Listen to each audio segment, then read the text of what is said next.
اعوذ باللہ من الشیطان الرجیم بسم اللہ الرحمن الرحیم۔ اللہ رب العزت فرماتے ہیں کہ یہ تسبیح اپنی کسی بھی حاجت کے لیے پڑھو تو آنکھ جھپکنے سے پہلے انشاءاللہ وہ حاجت پوری ہو جائے گی۔ بھائیوں اور بہنوں، یقین اور امید کی دنیا میں ایک ایسی تسبیح ہے جس کے بارے میں اللہ تعالیٰ خود فرماتا ہے کہ یہ تسبیح اپنی کسی بھی حاجت کے لیے پڑھو تو آنکھ جھپکنے سے پہلے تمہاری حاجت پوری ہو جائے گی۔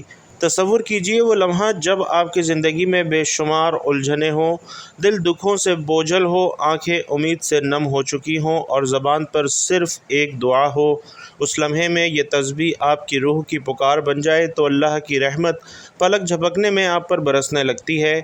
ناظرین، یہ کوئی معمولی الفاظ نہیں ہے، یہ وہ نورانی ذکر ہے جسے پڑھنے سے عرش الہی ہل جاتا ہے، فرشتے حرکت میں آ جاتے ہیں اور رب کریم اپنے خزانوں کے دروازے کھول دیتا ہے۔ اس ویڈیو میں ہم آپ کو بتائیں گے وہ خاص تسبیح کیا ہے، اس کی اصل فضیلت کیا ہے اور کیسے آپ اسے اپنی زندگی میں شامل کر کے بظاہر ناممکن حاجتوں کو ممکن بنا سکتے ہیں۔ لیکن اس سے پہلے اپنے تمام بہن بھائیوں کو بتانا چاہوں گا کہ جو بہن بھائی یہ چاہتے ہیں کہ ہماری اجتماعی خصوصی دعا میں ان کا نام لے کر دعا کی جائے تو وہ لوگ اپنا نام نیچے کمنٹ باکس میں لکھ دیجئے۔ انشاءاللہ آپ کا نام لے کر ہماری خصوصی اجتماعی دعا میں آپ کا نام لے کر دعا کی جائے گی۔ یہ پیغام ان تمام دلوں کے لیے ہے جو دعا کرتے کرتے تھک چکے ہیں۔ آئیے پھر سے رب پر بھروسہ کریں اور دیکھیں کیسے وہ ایک لمحے میں آپ کی دنیا بدل دیتا ہے۔ حضرت ابو ہریرہ رضی اللہ تعالیٰ عنہ سے مروی ہے کہ حضور اقدس صلی اللہ علیہ وسلم نے فرمایا کہ حضرت سلیمان بن داؤد علیہ السلام کو رب تعالیٰ نے ایسی بابرکت کلمات عطا کیے تھے، اس کے بعد کسی نبی کو وہ کلمات حق تعالیٰ نے عطا نہیں کیے میرے سوا۔ اگر میرا امتی اپنی اولاد کی خیر و برکت و سلامتی کے لیے یہ تسبیح پڑھتا ہے تو وہ کام حق تعالیٰ اپنے ذمہ لے لیتا ہے، ان کی حاجات پلک جھپکنے سے پہلے حل ہو جاتی ہیں۔ جیسے آصف بن برقیہ نے آنکھ جھپکنے سے پہلے تخت بلقیس اٹھایا تھا، وہ انہی بابرکت کلمات کی طاقت تھی۔ حضرت ابو ہریرہ فرماتے ہیں کہ میں اپنی تمام زندگی میں اسی دن سب سے زیادہ خوش ہوا تھا۔ پھر میں عرض گزار ہوا وہ کون سے کلمات ہیں تو آپ صلی اللہ علیہ وسلم نے فرمایا۔ اسی طرح حضرت ابن عباس رضی اللہ تعالیٰ عنہ سے روایت ہے کہ آپ فرماتے ہیں حضرت سلیمان علیہ السلام جب تخت پر بیٹھتے تو آپ علیہ السلام کی پاس والی کرسیوں پر انسان بیٹھتے اور ان کے پاس والی کرسیوں پر جنوں کے بادشاہ بیٹھا کرتے تھے۔ پھر ہوا اس تخت کو لے کر اڑتی اور معلق تھما دیتی، پھر پرندے آ کر اپنے پروں سے سایہ کر لیتے، پھر آپ ہوا کو حکم دیتے اور وہ پرواز کر کے صبح صبح مہینے بھر کے فاصلے پر پہنچا دیتی، مہینے بھر کی دوری چند سیکنڈ سے طے ہو جاتی۔ اسی طرح ایک مرتبہ آپ جا رہے تھے، پرندوں کی دیکھ بھال ہدہد کی تھی، اسے غائب پایا تو بڑے ناراض ہوئے کیونکہ ہدہد پرندہ غائب تھا۔ فرمایا کہ چند گھنٹوں سے مجھے نظر نہیں آیا، یا سچی مچی میں غیر حاضر ہے۔ اگر واقعی وہ غیر حاضر ہے تو میں اسے سخت سزا دوں گا، بلکہ ذبح کر دوں گا۔ ہاں، یہ اور بات ہے کہ وہ غیر حاضری کی کوئی معقول وجہ بیان کر دے۔ اتنے میں ہدہد آ گیا تو پرندوں نے کہا کہ آج خیر نہیں، بادشاہ سلامت تیری سزا طے کر چکے ہیں۔ اس نے کہا یہ بتاؤ کہ ان کے الفاظ کیا تھے؟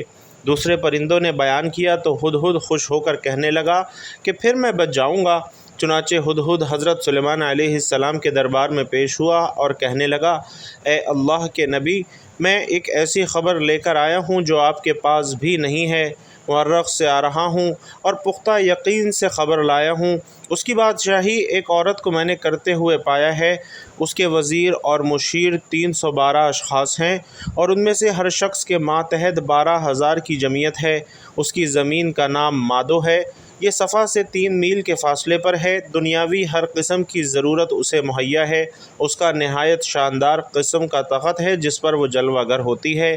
وہ تخت سونے سے تندہ ہوا ہے اور یہ 80 ہاتھ اونچا اور 40 ہاتھ چوڑا ہے اور 600 عورتیں ہر وقت اس کی خدمت میں کمر بستہ رہتی ہیں۔ اس کا دیوان خاص اس میں سخت پہرا ہے، بہت بڑا محل ہے، بلند و بالا اور کشادہ، سب لوگ آفتاب پرست ہیں، خدا پرست کوئی نہیں ہے۔ ملکہ کا نام بلقیس بنت شرحمیل ہے۔ اس کا دادا پورے یمن کا بادشاہ عظیم تھا، جس کی اولاد میں 40 لڑکے پیدا ہوئے جو سب کے سب بادشاہ بنے۔ اس کے والد نے ایک جنیہ عورت سے نکاح کر لیا تھا۔ اس کے بدن سے بلقیس پیدا ہوئی۔ جنیہ سے نکاح کی مختلف وجوہات بیان کی گئی ہیں۔ ایک یہ کہ اپنی حکومت کی اور غرور والے لوگوں سے کہتا تھا کہ تم میرے لائق نہیں ہو۔ اس کا نتیجہ یہ ہوا کہ لوگوں نے اس کا نکاح ایک زانی سے کر دیا۔ حضرت سلیمان علیہ السلام ملکہ بلقیس اور اس کی قوم کے متعلق بیان سن کر کہنے لگے کہ مجھے یہ معلوم کرنا ہوگا کہ تو جھوٹ بول رہا ہے یا سچ بول رہا ہے۔ میرے اس خط کو لے جا کر ملکہ بلقیس کو دے دے اور پھر ان کے پاس سے ہٹ کر دیکھ وہ کیا جواب دیتی ہیں۔ ناظرین، ہدہد پرندے نے اس خط کو اپنی چونچ میں دبا کر ملکہ بلقیس کے محل میں پہنچا دیا۔ ملکہ اس وقت کھانا کھانے میں مصروف تھی۔ ہدہد نے نہایت چالاکی اور خاموشی اور احتیاط کے ساتھ خط اس کے سامنے اس طرح ڈالا کہ وہ جان نہ پائی کہ ہدہد کہاں سے آیا ہے۔ ملکہ اپنی گود میں پڑے خط کو دیکھ کر محتاط ہو گئی اور خوف زدہ بھی ہو گئی، لیکن اتنا اندازہ ضرور ہو گیا کہ یہ کوئی عام خط نہیں ہے بلکہ معزز اور مکرم ہے۔ اس پر مہر بھی لگی تھی۔ اس خط میں خط لکھنے کے تمام اصول موجود تھے۔ خط لکھنے کی پہلی شرط یہ ہے کہ خط کا آغاز ہی اس طرح ہو کہ خط لکھنے والے کا نام پتہ مکتوب کے نام میں آ جائے کہ کس نے خط لکھا ہے۔ ایک اہم بات، خط کا آغاز اللہ تعالیٰ کے پاک اور بابرکت نام سے کیا جائے۔ کہا جاتا ہے کہ حضرت سلیمان علیہ السلام سے پہلے کسی خط میں یہ مقدس کلمات نہیں لکھے گئے تھے۔ حضرت ابو ہریرہ فرماتے ہیں کہ ایک مرتبہ میں آپ صلی اللہ علیہ وسلم کے ہمراہ جا رہا تھا۔ آپ صلی اللہ علیہ وسلم نے فرمایا، میں ایک ایسی آیت جانتا ہوں جو مجھ سے پہلے سلیمان علیہ السلام کے بعد کسی نبی پر نہیں اتری۔ آصف بن برقیہ نے وہی مقدس کلمات پڑھے تھے جن کی بدولت حق تعالیٰ نے ان کی حاجت آنکھ جھپکنے سے پہلے پوری کی تھی۔ اگر وہی کلمات میری امت اپنے لیے یا اپنی اولاد کی خیر و سلامتی کے لیے پڑھے تو ان کی حاجات بھی آنکھ جھپکنے سے پہلے پوری ہو جائیں گی۔ میں نے استفسار کیا وہ کون سی آیت ہے، تو آپ صلی اللہ علیہ وسلم نے فرمایا، اور ناظرین یہ مبارک کلمات آپ کو آگے جا کر بتاتے ہیں۔ آپ نے فرمایا یہ مبارک کلمات انشاءاللہ آگے جا کر پڑھی جائیں گی۔ خط مختصر لیکن بلیغ انداز میں تحریر کیا گیا تھا۔ خط سے شاہانہ انداز ہی نہیں بلکہ پیغمبرانہ شان بھی ظاہر ہو رہی تھی۔ ابتدا اس امر کی طرف اشارہ تھا کہ سرکشی چھوڑ کر ایک اللہ کی عبادت کرو۔ یہ کسی بادشاہی کا نہیں بلکہ پیغمبر کا دعوت نامہ ہے۔ ایک اللہ تعالیٰ کی عبادت کرو۔ ناظرین، ملکہ بلقیس عقل مند تھی۔ معاملات کو کس طرح طے کیا جائے وہ با اختیار بھی تھی، اور اس کا فیصلہ اس کے اہل دربار کے لیے کرنا ممکن نہ تھا۔ پھر بھی اس نے اپنا فیصلہ سنانے کے بجائے اہل دربار سے مشورہ ضروری جانا۔ چنانچہ اپنے تمام مشورہ نویس اور سپہ سالاروں کو بلایا اور کہا کہ میری طرف ایک بہت ہی اہم خط ڈالا گیا ہے جس میں مسلمان ہونے اور تابع فرما بننے کی دعوت دی گئی ہے۔ تم سب جانتے ہو کہ میں کوئی فیصلہ تمہارے بغیر نہیں کیا کرتی۔ تم سب مجھے اپنی اپنی رائے دو کہ ہمیں کیا کرنا چاہیے۔ تمام اہل دربار نے جواب دیا کہ ہمارے پاس تو قوت کی کمی نہیں، اسلحہ اور سامان وافر مقدار میں ہے۔ ہم بہادر اور شجاع بھی ہیں اور میدان جنگ میں نہایت جرأت اور جوان مردی کے ساتھ لڑتے ہیں۔ اس لیے ہمیں خوف زدہ ہونے یا جھکنے کی ضرورت نہیں، بلکہ ہماری طاقت مسلم ہے۔ ہم ہر قسم کے مقابلے کے لیے تیار ہیں۔ اب جو آپ کا حکم ہو ہم آپ کے فرما بردار ہیں۔ ناظرین، ملکہ بلقیس اس بات کا اندازہ کر چکی تھی کہ حضرت سلیمان علیہ السلام کے سامنے اس کے لشکر کی کوئی حیثیت نہ تھی۔ اگر جنگ کی نوبت آئی تو تباہی اور بربادی کے سوا کچھ ہاتھ نہ آئے گا۔ اس نے اپنے سرداروں سے کہا، جب بیرونی حملہ آور کسی بستی پر حملہ کرتے ہیں تو اسے اجاڑ کر رکھ دیتے ہیں۔ وہاں کے باعزت لوگ ذلیل و خوار ہو جاتے ہیں۔ اپنا رعب اور شان و شوکت قائم کرنے کے لیے ہر ترتیب کی جاتی ہے۔ عورتوں کی عزتیں پامال کر دی جاتی ہیں اور قتل و غارت کی انتہا کر دی جاتی ہے۔ کھیتیاں جلا کر اجاڑ دی جاتی ہیں۔ رعایا کو مفلوج بنا دیا جاتا ہے اور سپاہیوں کو قیدی بنا لیا جاتا ہے۔ کیوں نہ ایسی کوشش کی جائے کہ اس عمل سے بچا جائے، اور اس کا طریقہ یوں نکالا کہ حضرت سلیمان علیہ السلام کی خدمت میں تحائف بھیجے جائیں۔ ملکہ کا مقصود یہ بھی تھا کہ حضرت سلیمان علیہ السلام کی آزمائش بھی ہو۔ اگر وہ تحائف لے کر راضی ہو گئے تو اس امر کی علامت ہوگی کہ وہ ایک بادشاہ ہے اور اس سے مقابلہ کرنے کے لیے دنیاوی وسائل کام دے سکتے ہیں۔ اگر وہ واقعی نبی ہیں تو ان کے تحائف ان کے نزدیک کوئی اہمیت نہ ہوگی، ان کا ہدیہ قبول نہ کرنا اس امر کی طرف اشارہ ہوگا کہ ہمیں بھی اطاعت کیے بغیر نہ رہ سکیں گے۔ اور ایک روایت کے مطابق سونے کی اینٹیں، جواہرات، قیمتی برتن، اور بعض روایات میں ہے کہ 100 غلام جنہیں زنانہ لباس پہنا کر آزمائش کے لیے لایا گیا تھا، اور 100 کنیزیں بھی تھیں۔ مطلوب یہ تھا کہ حضرت سلیمان علیہ السلام کی آزمائش کی جائے۔ اگر وہ ان زنانہ لباس میں مردوں کو جو ہو بہو بالکل خواتین نظر آتے تھے آپ علیہ السلام پہچان لیتے ہیں تو نبی ہیں، ورنہ محض ایک بادشاہ ہیں۔ جب انتہائی شاطر ملکہ بلقیس کے قاصد آپ علیہ السلام کی خدمت اقدس میں پہنچے تو آپ علیہ السلام نے تمام مہمانوں کو وضو کروا کے تازہ دم ہونے کے لیے کہا۔ لڑکیوں نے برتن سے پانی بہا کر ہاتھ دھوئے، جبکہ لڑکوں نے برتن میں ہاتھ ڈال کر پانی لیا۔ یوں آپ پہچان گئے کہ اول الذکر لڑکیاں اور باقی سارے لڑکے ہیں۔ ایک روایات یہ بھی ہے کہ ایک گروہ نے کونیوں سے ہاتھ دھونا شروع کیا اور انگلیوں تک آیا، جبکہ دوسرے گروہوں نے انگلیوں سے شروع ہو کر کوہنیوں تک ہاتھ دھوئے۔ بہرحال حضرت سلیمان علیہ السلام نے دونوں کو الگ الگ پہچان لیا۔ ایک اسرائیلی روایت کے مطابق ملکہ بلقیس نے اپنی حتمی زندہ آزمائش سوالات بھی کیے، جن میں سے ایک یہ بھی تھا کہ ملکہ نے برتن میں بھیجا جس کے لیے فرمائش یہ تھی کہ اسے ایسے پانی سے بھرا جائے کہ وہ پانی زمین کا ہو نہ آسمان کا ہو۔ حضرت سلیمان علیہ السلام نے اس کی یہ فرمائش یوں پوری کی کہ ان کے پسینے کے قطرے اس برتن میں جمع کروا دیے، بلکہ ملکہ بلقیس نے حضرت سلیمان علیہ السلام کے لیے کچھ اور بھی آزمائش تیار کی تھی۔ اپنے غلاموں سے کہا تھا کہ یہ ایک بہت باریک موتی جس میں سوراخ نہیں تھا ان کی خدمت میں پیش کرنا، کہ اس میں جن اور انسانوں کی مدد کیے بغیر دھاگا ڈال دیں۔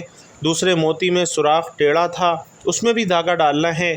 اگر یہ سوالوں کو احمقانہ یا ناممکن سمجھ کر غصے میں آ گیا تو وہ ایک عام بادشاہ ہے، اگر اس کا رویہ متحمل اور خوشگوار رہا تو جان لینا وہ کوئی معمولی بادشاہ نہیں بلکہ واقعی نبی ہیں۔ پھر اس کی بات توجہ سے سننا۔ قاصد حاضر ہوا، آپ نے ڈبیا طلب کی، اس نے کہا کہ کھولنے سے پہلے بتائیے اس میں کیا ہے۔ حضرت جبرائیل علیہ السلام نے مدد کی اور آپ علیہ السلام نے فرمایا کہ ایک موتی بغیر سوراخ، دوسرا موتی ٹیڑھے سوراخ والا ہے۔ قاصد نے کہا ان دونوں موتیوں میں دھاگا ڈال دیجئے۔ آپ علیہ السلام نے اپنے درباریوں سے فرمایا کہ موتی میں سوراخ کون کرے گا؟ دیمک نے کام اپنے ذمہ لیا اور اپنے منہ میں ایک بال لیا اور موتی میں ایک سرے سے داخل ہو کر دوسرے سرے سے نکل آیا۔ آپ علیہ السلام نے دیمک سے خوش ہو کر فرمایا تمہیں کوئی حاجت ہو تو بیان کرو۔ اس دیمک نے کہا اے نبی علیہ السلام میرا رزق درختوں میں کر دیجئے۔ آپ علیہ السلام نے اس کی فرمائش پوری کی۔ پھر آپ نے ٹیڑھے سوراخ والے موتی کو سامنے رکھا اور کہا کہ اس موتی میں دھاگا کون ڈالے گا؟ سفید کیڑے نے آگے بڑھ کر کہا کہ یہ کام میں کروں گا۔ اس نے دھاگا اپنے منہ میں لیا اور ایک طرف سے جا کر دوسری طرف سے نکل آیا۔ حضرت سلیمان علیہ السلام نے اس کیڑے سے اس کی حاجت پوچھی۔ اس کیڑے نے کہا کہ اے اللہ کے سچے نبی میرا رزق حلوں میں رکھ دیجئے۔ اس کی فرمائش بھی رہتی دنیا تک پوری کر دی گئی۔ قاصد اب آپ سے مروب ہو چکے تھے۔ جب حضرت سلیمان علیہ السلام نے قاصدوں کے استقبال کے لیے درمیان سے کوئی 30 میل کی مسافت پر سونے چاندی اور اینٹوں کے فرش بنانے کا حکم دیا، راستے میں دونوں طرف عجیب الخلقت کو کھڑا دیکھ کر پایا اور راستے میں دونوں طرف عجیب الخلقت جانوروں کو کھڑا کر دیا اور دربار کو بھی بناؤ سنگھار سے ترتیب دیا۔ اپنے تخت کے دائیں بائیں 4000 سونے کی کرسیاں ایک طرف علماء اور دانشوروں کے لیے تھیں، دوسری جانب اعمال سلطنت کے لیے بچھا دی گئیں۔ چنانچہ جب قاصد آئے تو انہوں نے سونے کی اینٹوں پر جانوروں کو کھڑے دیکھا، آگے آگے مہروں کی قطاریں تھیں، پھر جنات کی صفیں تھیں اور راستے میں ہی حیران کر دینے والے مناظر۔ جب قاصد دربار عالیہ میں پہنچ گئے تو وہاں کی شان و شوکت دیکھ کر دنگ رہ گئے۔ جہاں سے حضرت سلیمان علیہ السلام سے ملاقات ہوئی تو شاہانہ بادشاہ ہونے کے باوجود آپ علیہ السلام نے خندہ پیشانی سے پیش آئے۔ قاصدوں نے بیش قیمت تحائف پیش کیے تو آپ علیہ السلام نے فرمایا کیا تم نہیں دیکھتے کہ اللہ نے مجھے ہر چیز سے نوازا ہے؟ یہ مال و دولت میرے لیے بے معنی ہے اور تم مجھے معمولی تحائف دے رہے ہو، جبکہ اللہ نے مجھے نبوت سے سرفراز کیا ہے۔ پھر جن اور پرندوں اور ہواؤں کو میرے لیے مسخر کیا۔ میری بادشاہی کی شان و شوکت تم دیکھ ہی رہے ہو، اس دنیاوی ساز و سامان کی میرے نزدیک کوئی حیثیت نہیں۔ تم اپنے تحائف واپس لے جاؤ اور ایک خطرناک انجام کا انتظار کرو۔ میں انسانوں کی نہیں بلکہ جن اور پرندوں کی فوج لے کر تم پر حملہ آور ہوں گا جن کا تم مقابلہ نہ کر پاؤ گے۔ تم اپنے ہدیے پر فخر کرو اور اسے اپنے ہمراہ لے کر لوٹ جاؤ۔ یہ سن کر قاصد حیران و پریشان ہو کر واپس ہوئے تو حضرت سلیمان علیہ السلام کے دربار کے احوال کے علاوہ ان کے اعلان جنگ کو بھی ملکہ کو سنایا۔ ملکہ جان گئی کہ وہ بادشاہ کے علاوہ نبی بھی ہیں اور اللہ تعالیٰ کے نبی اور رسول سے لڑنا گویا اللہ تعالیٰ سے مقابلہ کرنا ہے جس کی طاقت ہم میں نہیں۔ ملکہ نے حضرت سلیمان علیہ السلام کے دربار میں حاضری دینے کا فیصلہ کیا۔ کہا جاتا ہے کہ اس نے 12,000 سردار منتخب کیے جن کے ماتحت 1 لاکھ سپاہی تھے۔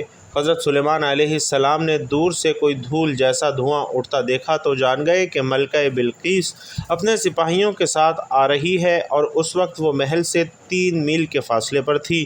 حضرت سلیمان علیہ السلام نے سوچا کہ وہ میرے دربار کی شان و شوکت کے ساتھ ساتھ پیغمبرانہ معجزہ بھی دیکھ لیں، اس لیے آپ علیہ السلام نے اپنی اس مجلس میں کہا جہاں آپ صبح سے دوپہر تک مقدمات کا فیصلہ کیا کرتے تھے اور جہاں جن اور انس سب ہی شریک تھے۔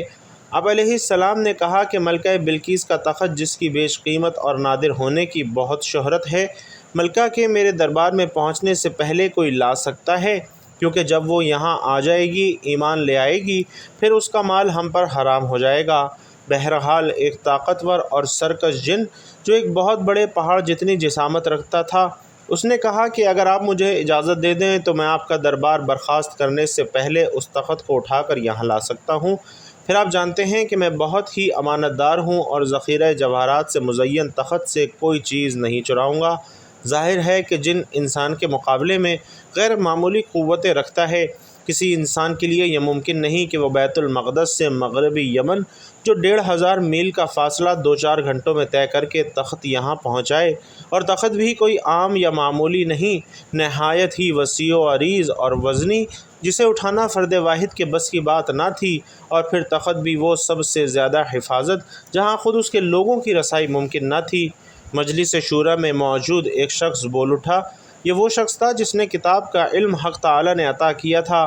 آپ کی پلک جھپکنے سے پیشتر میں چاہتا ہوں کہ آپ کی خدمت میں حاضری کر سکتا ہوں۔ وہ شخص حضرت سلیمان علیہ السلام کا مغرب کا صحابی بتایا گیا ہے۔ اس کا نام آصف بن برخیہ ہے۔ وہ حضرت سلیمان علیہ السلام کے وزیر تھے اور نسل انسانی سے تعلق رکھتے تھے۔ حضرت ابن عباس رضی اللہ تعالیٰ عنہ کے مطابق آپ حضرت سلیمان علیہ السلام کے کاتب بھی تھے اور آپ کے خالہ زاد بھی تھے۔ اس وقت کے ولی اللہ تھے اور اسم اعظم جانتے تھے۔ البتہ ہو سکتا ہے کہ اللہ نے انہیں کرامات بخشی ہوں جس کے سبب انہوں نے جن کے مختصر مہلت کو بھی طویل جانا اور کہا کہ میں پلک جھپکنے سے پہلے تخت حاصل کر سکتا ہوں۔ چنانچہ لمحہ برباد کیے بغیر آصف بن برخیہ نے بسم اللہ الرحمن الرحیم یہ بابرکت کلام پڑھا اور تخت کو حاجت جانی، اور اللہ تعالیٰ نے ان کی وہ حاجت پوری کر دی۔ تو ناظرین، یہ ہے وہ مقدس کلام جس کو پڑھنے سے ہر دلی مراد پوری ہو جاتی ہے۔ یہ وہ کلام ہے جو ہمارے نبی کریم صلی اللہ علیہ وسلم کے علاوہ صرف حضرت سلیمان علیہ السلام کو عطا ہوا۔ حضرت سلیمان علیہ السلام نے تخت اپنے سامنے موجود پایا۔ تمام اہل دربار حیرت زدہ رہ گئے۔ آپ نے فرمایا، یہ میرے رب کا فضل ہے جو مجھے آزمانا چاہتا ہے کہ میں شکر گزاری کرتا ہوں یا بے پرواہ رہتا ہوں۔ لمحے بھر میں تخت کی یہاں موجودگی میں میرا یہ آصف بن برخیہ کا کوئی کمال نہیں، یہ سب حق برتر کی عطا ہے۔ بہرحال تخت پہنچ گیا۔ آپ علیہ السلام نے حکم دیا کہ اس تخت کی حالت تھوڑی بہت تبدیل کر دی جائے، کچھ ہیرے جواہرات بدل دو، رنگ تبدیل کر دو، تاکہ جب ملکہ یہاں پہنچے تو دیکھا جائے کہ آیا وہ اپنے تخت کو پہچانتی ہے یا نہیں، اور اتنا بڑا معجزہ دیکھ کر وہ راہ ہدایت پاتی ہے یا نہیں۔ دربار سلیمان علیہ السلام میں حاضر ہوئی۔ وہ اپنی طرف سے بڑی شان و شوکت کے ساتھ اونٹوں کے قافلوں کے ساتھ، جس پر عہد و عنبر خوشبو لدی تھی، بہت سونا ہیرے جواہرات لے کر یہ آئی تھی۔ جب وہ وہاں پہنچی تو یقیناً یمن اس کے لیے حیران کن تھا۔ اس کے سامنے موجود تخت تھوڑی بہت تبدیلیوں کے ساتھ اس کا اپنا تھا۔ بولی، یہ تو میرا تخت ہے، یہ یہاں کیسے آ گیا؟ کہنے لگی، کہاں روشنیم، کہاں صبا کا علاقہ، اس کا محل، اس کے محافظ اور وہاں کھڑے پہرے دار، اس کا یہ تخت، یہ کیسے ممکن ہے کہ شدید پہرے کے باوجود تخت یہاں بیت المقدس میں حضرت سلیمان علیہ السلام کے دارالسلطنت میں موجود ہے؟ اسے یہاں کون لا سکتا ہے؟